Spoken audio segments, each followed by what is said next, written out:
봄이 오는 길목, 한양에서 멀지 않은 작은 고을이었습니다. 담장 너머로 복숭아 나무 한 그루가 서 있었습니다.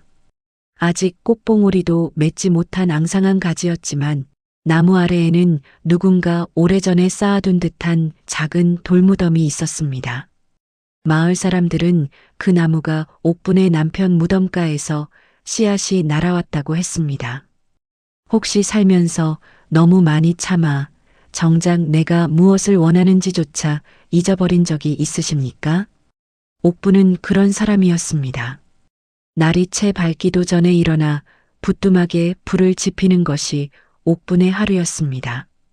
시어머니 봉씨가 살아있을 때부터, 그리고 남편 석진이 33세 세상을 떠난 뒤로도 옥분의 손은 단 하루도 쉬지 않았습니다.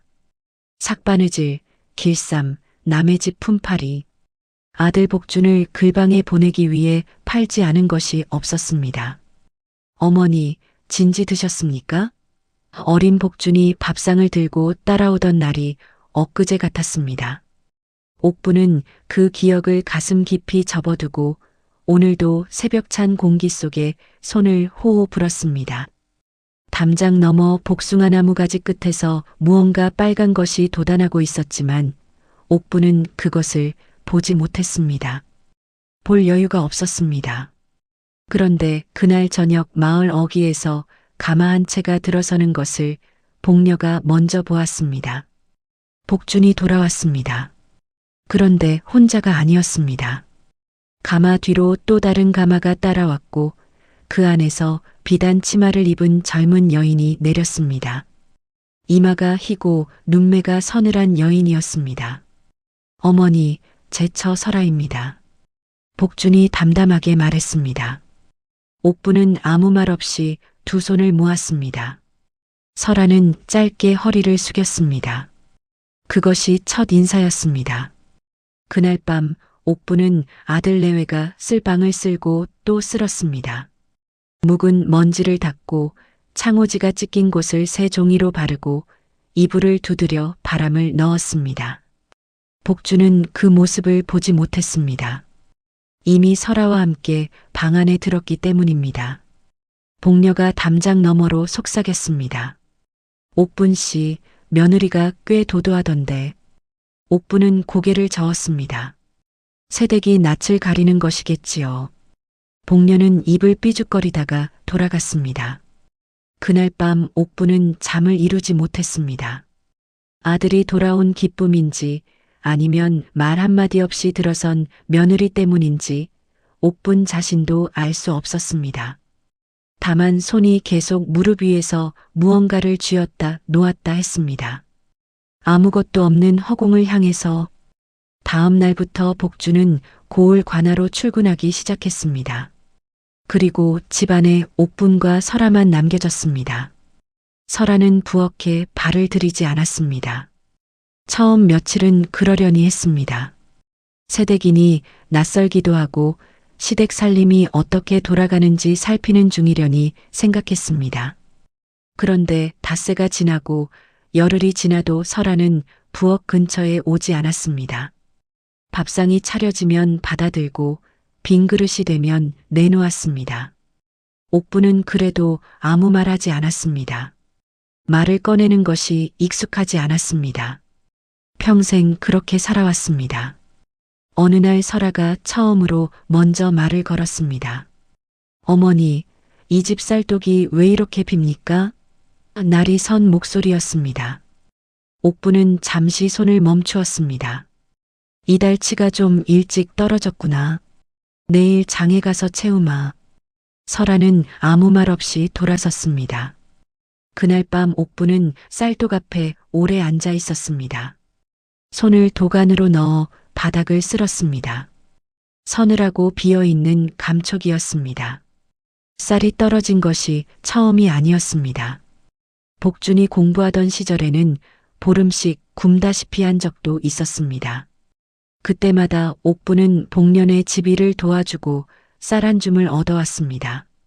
무릎이 꺾이는 일이었지만 복준의 밥상에 올라가는 밥은 하루도 거르지 않았습니다. 설아는 그것을 모릅니다. 그리고 복준도 말하지 않습니다. 옥분도 말한 적이 없었습니다. 이튿날 아침 옥분이 장을 다녀온 사이 작은아버지가 집을 찾아왔습니다. 작은아버지 덕수는 옥분보다 나이가 10살 위였습니다. 남편 석진의 형, 그러니까 복준에게는 큰아버지 뻘이었습니다. 덕수는 볼 때마다 옥분을 보고 안타까운 얼굴을 했습니다. 아무 말 없이 그냥 보는 것만으로도 가슴이 따뜻해지는 사람이었습니다. 형수, 잘 지냈소? 예, 복준이는 어떻소? 잘 있습니다. 며느리는? 옥분이 잠시 말을 멈추었습니다. 아직 낯설어 하는 것 같습니다. 덕수는 마당을 한번 둘러보다가 천천히 말했습니다. 형수, 이 집 복숭아 나무가 올해도 필 것 같소이다. 옥분이 나무를 올려다보았습니다. 꽃봉오리가 제법 올라와 있었습니다. 붉고 단단한 봉오리였습니다. 꽃이 피기 전이 제일 단단해 보이지요. 덕순이 나지막이 말했습니다. 피고 나면 금방 지는 것이지만 옥분은 아무 대꾸도 하지 않았습니다. 나무를 바라보다가 눈을 내렸습니다. 덕순이 돌아가고 나서 설아가 마당으로 나왔습니다. 두 사람이 잠깐 눈이 마주쳤습니다. 설아의 눈빛에는 여전히 거리가 있었습니다. 무언가를 재고 있는 눈빛이었습니다. 옥분은 먼저 고개를 숙이고 부엌으로 들어갔습니다. 그날 밤 복준이 늦게 돌아왔습니다. 설아의 방에서 낮은 목소리들이 오갔습니다. 옥분은 듣지 않으려 했지만 설아의 목소리가 새어나왔습니다. 서방님, 이댁 살림이 어찌 이리 구차합니까? 복준의 대답은 들리지 않았습니다. 옥분은 그 자리에서 일어나 바깥 마당으로 나갔습니다. 밤바람이 차가웠습니다. 복숭아 나무 가지에 달빛이 걸려 있었습니다. 설아는 영리한 여인이었습니다. 며칠이 지나자 설아는 집안 구석구석을 살피기 시작했습니다. 쌀독의 눈금, 장독대의 항아리 개수, 창고 안의 포대. 옥분은 그 모습을 뒤에서 지켜보았습니다. 뭔가를 계산하는 눈이었습니다. 어느 날 설아가 복준에게 말했습니다. 옥분의 귀에까지 들렸습니다. 서방님, 어머니가 이 살림을 어떻게 꾸려오셨는지 모르겠습니다. 장부도 없고 쌀도 없고 어머니가 혹시 무슨 재산을 따로 감추신 건 아닌지요. 복준은 대답하지 않았습니다. 옥분은 부엌에서 솥을 닦다가 손을 멈추었습니다. 솥 바닥에서 자신의 일그러진 얼굴이 보였습니다. 오래 들여다보았습니다. 그날 밤 복녀가 담장 너머로 불렀습니다. 옥분 씨, 저 이야기 좀 해요. 복녀는 심각한 얼굴이었습니다. 나 복준이가 아들 노릇 제대로 하는지 의심스러워서요. 옥분이 조용히 웃었습니다. 별 말씀을. 복준이는 바쁜 것뿐이에요. 복녀가 잠시 옥분을 바라보다가 말했습니다. 옥분 씨는 어쩜 그리 착하지도 않고 멍청하지도 않은 척을 그렇게 잘해요. 옥분은 아무 말을 하지 않았습니다. 복녀가 돌아가고 혼자 남은 옥분은 마당에 서서 하늘을 올려다보았습니다. 별이 많은 밤이었습니다. 복준이 8살 때 어머니, 별이 저렇게 많으면 하나쯤은 우리 거지요? 하고 물었던 날이 떠올랐습니다. 그때 옥분이 뭐라 했더라. 기억이 나지 않았습니다. 그런데 다음 날 뜻밖의 일이 벌어졌습니다. 설아가 부엌에 들어왔습니다. 아무 말도 없이 앞치마도 두르지 않은 채 설아가 부엌 문지방을 넘어섰습니다. 옥분이 놀라서 뒤를 돌아보았습니다. 설아의 얼굴은 무표정했습니다. 뭘 도울까요? 명령도 아니고 질문도 아닌 투였습니다. 옥분은 잠시 설아를 바라보다가 팔을 다듬던 손을 조금 내밀었습니다. 이것 좀 손질해주면 고맙겠다. 설아는 말없이 팔을 받아들고 쪼그려 앉았습니다. 두 여인이 나란히 앉아 팔을 다듬었습니다. 아무 말이 없었습니다. 칼소리와 도마 소리만 교차했습니다. 한참이 지나 설아가 물었습니다. 어머니, 이 집에서 몇 년이나 사셨습니까? 옥분이 잠시 생각했습니다. 서방님 따라 시집 온 것이 22이었으니 32년이 넘었구나. 설아의 손이 잠깐 멈추었습니다. 그게 다였습니다. 설아는 더 묻지 않았고 옥분도 더 말하지 않았습니다. 그러나 그날 이후 설아는 하루에 한 번은 부엌에 들어왔습니다. 그런데 어느 날 아침 복녀가 숨을 헐떡이며 뛰어왔습니다. 얼굴이 상기되어 있었습니다. 복녀가 들고 온 것은 낡은 보자기 하나였습니다. 옥분 씨, 이거 봐요. 내가 오늘 우물가에서 덕순 어르신을 배웠는데 이걸 전해달라 하셨어요. 보자기를 풀자 안에는 공책처럼 접힌 종이 묶음이 나왔습니다. 옥분이 펼쳤습니다. 빽빽한 글씨가 가득했습니다. 석진의 글씨였습니다. 손이 떨렸습니다. 남편이 세상을 뜨기 전 석 달간 써놓은 것이었습니다. 덕순이 보관하고 있다가 복준이 돌아오면 전하려 했다고 했습니다. 그런데 며칠 전 덕순이 몸이 좋지 않아 직접 오지 못하고 복녀에게 부탁했다고 했습니다. 옥분은 앉지도 서지도 못하고 그 자리에서 종이를 읽었습니다. 석진은 알고 있었습니다. 자신이 오래 살지 못할 것을. 그래서 복준에게 남긴 글이었습니다.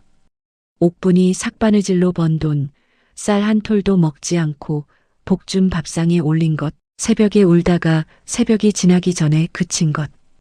이웃에게 들은 이야기들을 석진은 작은 글씨로 꼼꼼하게 적어두었습니다. 그리고 마지막 줄에 이렇게 쓰여 있었습니다. 복준아, 이 세상에서 가장 단단한 사람은 아무도 알아주지 않아도 매일 아침 일어나는 사람이다. 내 어미가 그런 사람이다. 옥분은 종이를 접었습니다. 오래 앉아 있었습니다. 복녀가 옥분의 등을 가만히 두드렸습니다. 아무 말도 하지 않았습니다. 그것이 오히려 다행이었습니다. 말이 있었다면 울었을 것입니다. 그날 저녁 복준이 돌아왔습니다. 밥상이 차려지고 네 식구가 둘러앉았습니다. 아무것도 달라진 것이 없었습니다. 복준은 오늘 관아에서 있었던 일을 간략하게 말했고 설아는 젓가락을 고르게 놓았고 옥분은 국을 떠서 올렸습니다. 그런데 복준이 밥을 먹다가 멈추었습니다. 어머니, 응? 이 된장국에 뭘 넣으셨습니까? 어릴 때 먹던 맛이 납니다. 옥분이 잠시 복준을 바라보았습니다. 참치를 넣었다. 내가 어렸을 때 좋아했지. 아, 그랬습니까? 복준은 고개를 숙이고 다시 밥을 먹었습니다. 짧은 순간이었습니다. 그러나 설아가 그 대화를 놓치지 않았습니다. 밥상을 물리고 설아가 혼자 설거지를 했습니다. 옥분이 도우러 들어가자 설아가 말했습니다. 어머니, 제가 하겠습니다. 눈을 마주치지는 않았지만 목소리가 달라져 있었습니다. 옥분은 부엌을 나와 마당에 섰습니다. 복숭아 나무에 꽃이 거의 다 피어 있었습니다. 저녁 바람에 꽃잎 몇 장이 흔들렸습니다. 곧 질 것 같은 꽃이었습니다. 그날 밤 설아가 복준의 방에서 무언가 오래 이야기하는 소리가 들렸습니다. 이번엔 복준의 목소리가 낮고 길었습니다. 옥분은 이불을 머리까지 올리고 눈을 감았습니다. 그런데 새벽 복준의 방에서 문이 열리는 소리가 났습니다. 복준이 마당에 나와 복숭아 나무 앞에 서 있었습니다. 창문 사이로 보이는 복준의 뒷모습은 이상하게 작아 보였습니다. 관복을 입은 아들의 등이 아니라 8살짜리 아이의 등처럼 보였습니다. 어깨가 조금 굽어 있었습니다. 옥분은 방에서 나오지 않았습니다. 다음 날 아침 복준이 출근하기 전에 옥분을 불렀습니다. 어머니, 잠깐. 옥분이 방에서 나왔습니다. 복준은 마당 한가운데 서서 옥분을 바라보았습니다. 아무 말이 없었습니다. 한참이 지나 복준이 입을 열었습니다. 어머니, 그동안 고생이 많으셨습니다. 목소리가 잠겨 있었습니다. 옥분의 가슴 어딘가에서 무언가가 갈라지는 느낌이 들었습니다. 오래된 항아리 뚜껑이 열리는 것 같은 그런 느낌이었습니다. 옥분은 입술을 한번 다물었다가 처음으로 말을 꺼냈습니다. 나는 그게 고생인 줄 몰랐다. 그것이 전부였습니다. 복준이 고개를 숙였습니다. 오래 숙이고 있었습니다. 두 사람 사이에 봄바람이 지나갔습니다. 복숭아 꽃이 흔들렸습니다. 그날부터 설아가 달라졌습니다. 갑자기 달라진 것이 아니었습니다. 하루에 한마디씩, 하루에 한 번씩 부엌에 더 오래 있는 것처럼 달라졌습니다. 어느 날 설아가 빨래를 개다가 옥분의 저고리를 발견했습니다. 소매 안쪽이 닳아서 실이 풀려 있었습니다. 설아는 아무 말 없이 그 저고리를 옆에 두었습니다. 다음 날 아침 저고리의 소매가 고쳐져 있었습니다. 바느질이 촘촘했습니다. 옥분은 저고리를 한번 들여다보았습니다. 설아를 찾으러 가지 않았습니다. 그냥 입었습니다. 그런데 복녀가 그 모습을 보고 입을 다물지 못했습니다. 옥분 씨, 저 며느리가 변한 거 맞죠? 제가 잘못 본 게 아니지요? 옥분이 웃었습니다. 사람이 변하는 게 아니라 알게 되는 거지요. 복녀가 고개를 갸웃거렸습니다. 복녀는 원래 입이 가벼운 사람이었습니다. 그런데 그날 이후 복녀는 옥분의 이야기를 다른 사람에게 하지 않았습니다. 마을에서 옥분에 대한 말이 돌 때마다 복녀가 먼저 막았습니다. 옥분은 그것을 나중에야 알았습니다.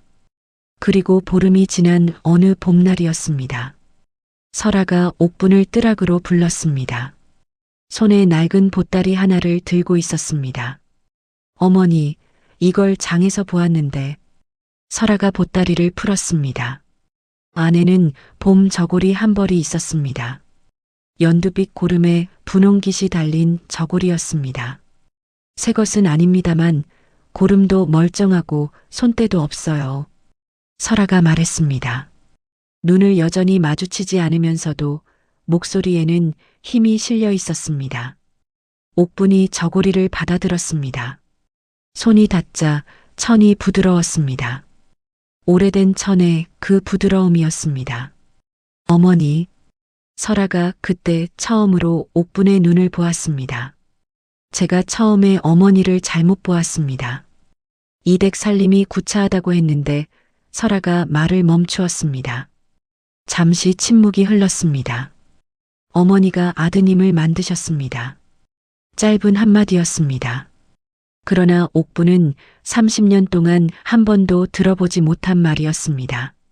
옥분은 아무 말도 하지 않았습니다. 다만 뜨락 끝에 복숭아 나무를 오래 바라보았습니다. 꽃이 한창이었습니다. 흰빛에 분홍이 섞인 아무 말 없이 아름다운 꽃이었습니다. 바람이 불 때마다 꽃잎이 몇 장씩 떨어졌습니다. 그해 봄이 지나갈 무렵이었습니다. 덕순 어르신이 몸을 추스르고 찾아왔습니다. 마당에 들어서다가 복숭아 나무를 보고 멈추었습니다. 꽃은 이미 졌고 자잘한 열매들이 맺히기 시작하고 있었습니다. 형수, 꽃이 다 졌군요. 예. 아깝습니까? 옥분이 잠시 생각하다가 말했습니다. 아니요. 열매가 맺혔으니까요. 덕순이 빙긋 웃었습니다. 그날 저녁 네 식구가 둘러앉아 밥을 먹었습니다. 복준이 국을 뜨다가 옥분에게 먼저 건넸습니다. 작은 일이었습니다. 그러나 옥분은 그 순간을 오래 느꼈습니다. 밥상이 끝나고 설아가 부엌에서 설거지를 하는 소리가 들렸습니다. 옥분도 일어나려 했습니다. 어머니, 앉아 계세요. 설아의 목소리가 부엌 안에서 들렸습니다. 옥분은 다시 앉았습니다. 마당에 저녁빛이 길게 누웠습니다. 복숭아 나무에는 아직 연두빛 잎이 무성했고 그 사이사이에 작고 단단한 열매들이 달려 있었습니다. 오래 버텨야 익는 것들이었습니다. 옥부는 그것을 한참 바라보다가 눈을 내렸습니다. 무릎 위에서 손을 가만히 포겠습니다. 처음으로 아무것도 쥐지 않은 손이었습니다. 당신의 삶에도 말없이 버텨온 계절이 있으십니까? 오래 참고 삭혔던 마음이 누군가의 한마디에 비로소 내려놓인 적이 있으셨습니까? 내 곁에 사람이 무엇을 감추고 버텨왔는지 우리는 얼마나 알고 있을까요? 이 이야기가 마음에 닿으셨다면 지혜의 등불과 함께 해주세요. 매주 화요일과 금요일 이런 이야기들이 찾아옵니다.